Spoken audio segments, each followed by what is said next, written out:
l'Union européenne devient le nouveau sponsor de la Coupe d'Afrique des Nations 2025. Une nouvelle qui promet de bouleverser le paysage du football africain.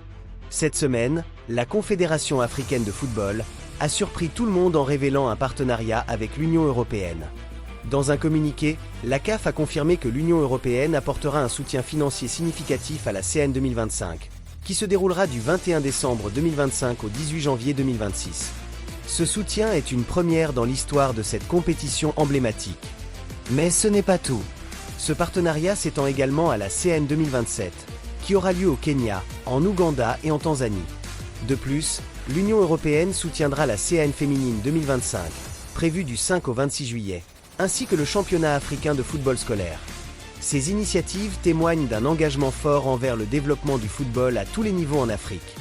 L'accord a été signé au Caire entre Patrice Motsepe, le président de la CAF, et Joseph Sikla, le commissaire européen aux partenariats internationaux.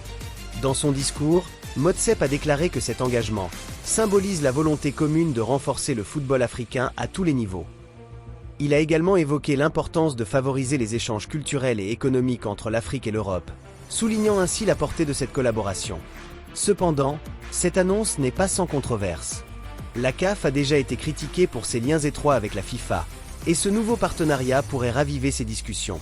Certains observateurs s'interrogent sur les répercussions de ce soutien financier.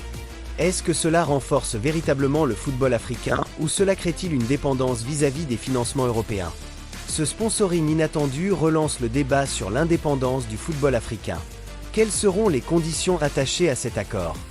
La CAF sera-t-elle en mesure de prendre des décisions autonomes ou sera-t-elle influencée par les intérêts européens?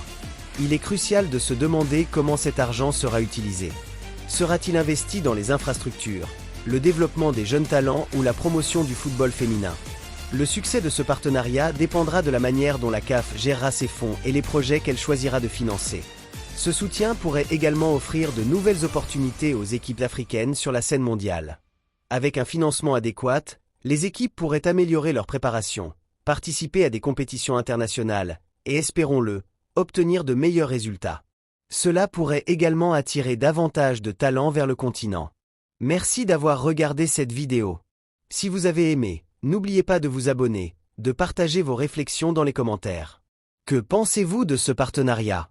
Pensez-vous qu'il sera bénéfique pour le football africain? À bientôt pour de nouvelles analyses et discussions passionnantes.